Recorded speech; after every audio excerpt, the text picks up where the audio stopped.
जसकीरत सिंह रंगी, हमजा अली मज़ारी या फिर रैथ ऑफ गॉड। इंसान एक ही लेकिन नाम इतने सारे हैं। एंड इंटरेस्टिंग बात यह है कि इतनी सारी इन्फॉर्मेशन होने के बाद भी हमें कुछ नहीं पता इसके बारे में। धुरंधर 1 में जो आदित्य धर ने हमें स्टोरी दिखाई है वो बस एक स्पेसिफिक फेज है, लेकिन उससे पहले का क्या, उसकी ओरिजिनल स्टोरी क्या है, वो अभी भी एक मिस्ट्री ही है। तो इस वीडियो में प्योर फैक्ट्स, स्पेकुलेशन, थ्योरीज और जितना भी वो सोशल मीडिया पे कैरेट्स वाला सीन चल रहा है उनको देखेंगे और उनसे एक प्रॉपर स्टोरी फॉर्मेशन करने की कोशिश करेंगे। एंड हाँ, काफ़ी सारी चीज़ें इसमें मूवीज़ से रिलेटेड गलत भी होंगी एंड शायद कुछ सही भी हो जाएं, लेकिन थ्योरीज को डिस्कस करने में इसी चीज़ का तो मज़ा आता है। सबसे पहले बेसिक क्लियर कर लेते हैं, जैसे कि रणवीर सिंह का कैरेक्टर जसकीरत सिंह रंगी ऑपरेशन धुरंधर का हिस्सा है और किसी भी सीक्रेट ऑपरेशन में किसी क्रिमिनल को रिक्रूट तभी किया जाता है जब उसका पास्ट काफ़ी ज़्यादा वायलेंट हो। इसका मतलब ये है कि जसकीरत ने अपनी लाइफ में कोई ऐसा काम किया था जिसके लिए उसको डेथ पेनल्टी या फिर लाइफ इम्प्रिजनमेंट तक मिल सकती है। एंड शायद इसकी वजह वही मैसेकर वाला सीन है जिसको हम ट्रेलर में देख चुके हैं। और ट्रेलर और ग्लिम्प्सेस में एक काफ़ी चीज़ क्लियर हो जाती है। उसने एक जगह जाकर बहुत ब्रूटल तरीके से मैसेकर किया, एक घर के अंदर घुसकर कई लोगों को मार दिया। एंड सवाल ये बनता है कि किसी इंसान को इतना एक्सट्रीम स्टेप लेने पर मजबूर करता क्या है। इसका ऑब्वियस जवाब है रिवेंज। काफ़ी सारे चांसेस है कि जिन जिन लोगों को अब तक हमजा या फिर जसकीरत ने मारा है वो किसी न किसी तरीके से उसकी फैमिली की ट्रेजेडी से कनेक्टेड थे। जहाँ पर पहला हिंट आता है हमजा की वेडिंग का, मेजर इकबाल का ये वाला सीन जहाँ पे वो कहते हैं कि पंजाब में एक और टेररिस्ट अटैक करवाना चाहिए। इसका मतलब ये बनता है कि मेजर इकबाल ऑलरेडी पंजाब में एक टेररिस्ट अटैक करवा चुके हैं। एंड अपने अजय सानियाल भी हमजा से हर बार कहते हैं कि हौसला ईंधन बदला, जिसमें बदला वो शायद उसको इसलिए कहते हैं ताकि उसे याद रहे कि उसे करना क्या है और क्यों करना है। फिल्म के पहले पार्ट में हम उसके फादर की डेथ का हिंट देखते हैं और अगर वो सीन प्रॉपर्ली स्क्रीन पर आया तो वो काफ़ी ज़्यादा डिस्टर्बिंग होगा। इसी वजह से एक पॉपुलर थ्योरी है जो कि काफ़ी ज़्यादा सरफेस कर रही है, उसके फादर की डेथ का कनेक्शन 1984 के सिख राइट्स के साथ हो सकता है। लेकिन अगर टाइमलाइन देखी जाए तो यहाँ एक प्रॉब्लम आती है। स्टोरी रफली 2009 के आसपास सेट होती है एंड एक डायलॉग में जमाली अपने जसकीरत से कहता है कि तुम अराउंड 30-32 के तो होगा ही। एंड अगर हम उसे 32 साल का भी मान के चलें तो उसका बर्थ लगभग 1977 से 78 के आसपास हुआ होगा। मतलब 1984 के टाइम वो सिर्फ 5 या 6 साल का बच्चा होता। लेकिन जो रिवेंज सीक्वेंस हम देखते हैं वो कहीं से भी एक छोटे बच्चे का डिलेड रिएक्शन नहीं लगता, वो एक इमीडिएट रिस्पॉन्स है जो कि एक्सप्लोजन की तरह दिखाया गया है। इसलिए हो सकता है कि उसके फादर का डेथ का कनेक्शन रैट से ना हो के बल्कि किसी और एक्सट्रीमिस्ट ग्रुप से हो। एंड यहीं पे वाइल्ड कार्ड एंट्री लेते हैं अपने मूवी के क्रेडिट्स, क्योंकि वहाँ पे एक नाम आता है हैप्पी पीएचडी, जिनका रियल नेम हरप्रीत सिंह था, जो केएलएफ के 8वें चीफ थे।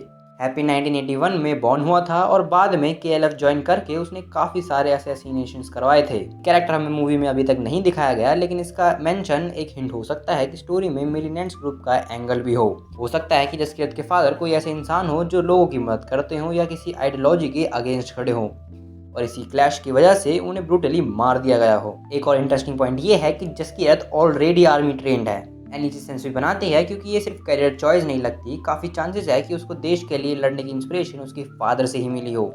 अब एक और थ्योरी ये भी है कि हो सकता है कि जब उसके फादर को मारा गया हो जब जसकीरत वहाँ मौजूद ही ना हो। शायद वो आर्मी ड्यूटी पर था और जब वो किसी फेस्टिवल या छुट्टी के दौरान घर वापस आया तब उसने अपने घर में हुई ट्रेजेडी देखी। एंड यहाँ से स्टोरी काफ़ी ज़्यादा डार्क टर्न लेती है, क्योंकि यहाँ पे दो पॉसिबिलिटीज़ बनती है कि या तो केएलएफ ने उसके माता पिता को मार दिया है या फिर उसकी माँ अभी भी जिंदा है। सेकंड पॉसिबिलिटी थोड़ी स्ट्रॉन्ग भी लगती है क्योंकि 26/11 के दौरान जब हमजा को फ्लैशबैक्स आ रहे होते हैं तो उसमें उसके मदर और फादर के फ्लैशबैक्स में अगर तुम देखोगे उसकी मदर थोड़ी ठीक लगती है, लेकिन उसके फादर को कुछ लोग मार रहे होते हैं, कुछ लोग फांसी पे चढ़ा रहे होते हैं। और जब जसकीरत मदर सन रिलेशनशिप देखता है या फिर खाना खाता है तो वो इमोशनल भी हो जाता है। तो हो सकता है कि ये सब उसको अपनी माँ की याद दिलाता हो जो शायद अभी भी पंजाब या अमृतसर में मौजूद है। एंड स्टोरी यहाँ खत्म नहीं होती। धुरंधर 2 के ट्रेलर में हम जसकीरत का एक सीन देखते हैं जहाँ पे ही वॉज शॉक्ड। तुम उसके फेस पे स्केयर्डनेस नोटिस कर सकते हो जहाँ पे उसकी आंखों में आंसू भी है।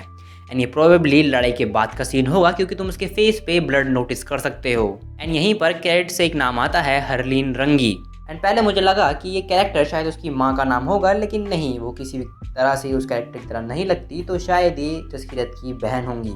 एंड अगर ये थ्योरी सही है तो ऐसा हो सकता है कि अटैकर्स ने उसके पहले पिता को मार दिया, उसके बाद उसकी बहन को किडनैप करके कुछ ब्रूटली किया। एंड जिस तरह से मूवी ब्रूटल्स और किसी भी सीन को दिखाने में कतराती नहीं है, तो आई डोंट थिंक कि आदित्य धर इस सीन में भी कोई कमी छोड़ेंगे। इसके बाद जब जसकीरत घर पहुंचा और उसने ये सब देखा तब उसका कंट्रोल टूट गया।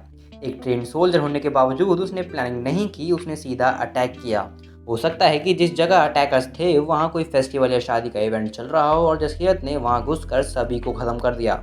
इस मैसेकर के बाद उसने खुद सरेंडर कर दिया होगा, इसी वजह से उसको डेथ सेंटेंस या फिर लाइफ इम्प्रिजनमेंट मिली। एंड यही एंट्री होती है अपने अजय सान्याल की।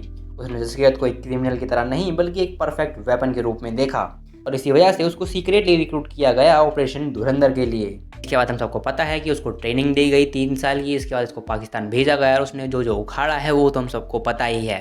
लेकिन क्रेडिट्स में हमें उसके ट्रेनिंग से लेके भी कुछ कुछ हिंट्स मिलते हैं, जैसे कि पहले कॉप 1 और कॉप 2 का मेंशन होना, जिसमें कॉप 1 ने शायद उसको हाउस से अरेस्ट करा होगा जब उसने सरेंडर करा होगा और कॉप 2 उसे जेल से भगा के लाया होगा।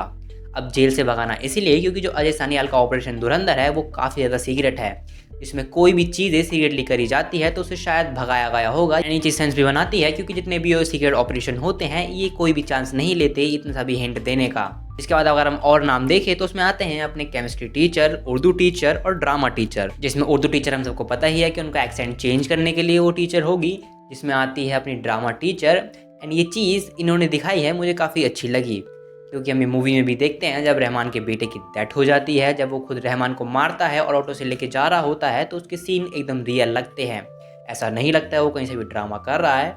और ड्रामा से याद आया, जितने भी उसके सैफीना के साथ सीन है वो शायद नाटक ही हैं। हाँ, शायद वो उससे प्यार कर सकता है लेकिन उसके लिए उसका देश पहले आता है।